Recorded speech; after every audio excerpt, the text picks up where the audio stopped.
গাজাবাসীকে আবারও উপত্যকার দক্ষিণে সরে যেতে বলছে ইসরায়েল। এই নির্দেশকে মৃত্যু ফাঁদ আখ্যা দিয়েছে হামাস নিয়ন্ত্রিত প্রশাসন।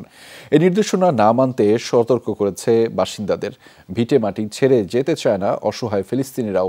দোটানায় বাস্তুচ্যুত লাখ লাখ মানুষ। তবুও নিরাপদ আশ্রয়ের সন্ধানে অনেকেই আরেক দফায় শুরু করেছেন অনিশ্চিত যাত্রা। ডিজাইন, এলিগেন্স, বিউটি, সেরা পণ্য সবার জন্য জেভিকো।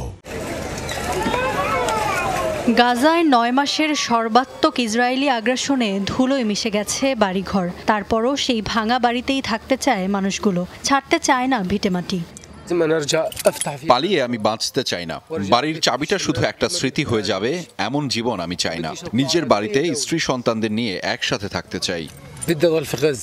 প্রতিনিয়ত তাণ্ডব চালাচ্ছে ইসরায়েলি বহর। শরণার্থী শিবির আর হাসপাতালগুলোই আগ্রাসনের টার্গেট। নিরাপদ স্থানের সন্ধানে এক এলাকা থেকে আরেক এলাকায় ছুটতে ছুটতে ক্লান্ত গাজাবাসী। এর মধ্যেই কিছুদিন পরপরই নতুন নির্দেশনা, খালি করতে হবে আশ্রয়স্থল।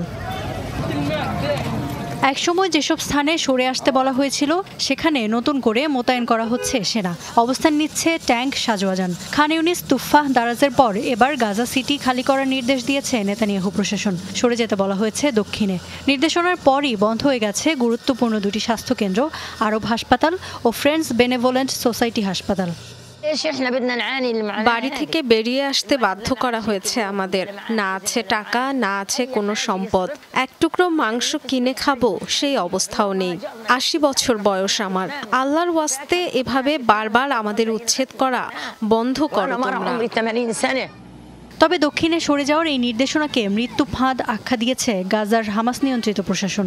ইসরায়েলি নির্দেশনা না মানতে সতর্ক করেছে বাসিন্দাদের। এক বিবৃতিতে বলা হয়, বারবারই নতুন নতুন জায়গায় সরে যেতে বলা হয় অসহায় গাজাবাসীকে। তারপর সেখানেই চালানো হয় আগ্রাসী হামলা। এমনকি যাত্রাপথেও ইসরায়েলি বর্বরতায় প্রাণ হারাতে হয় অনেককেই।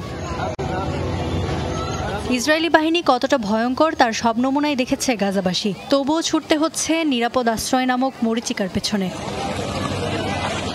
ইফাত খন্দকার, যমুনা নিউজ।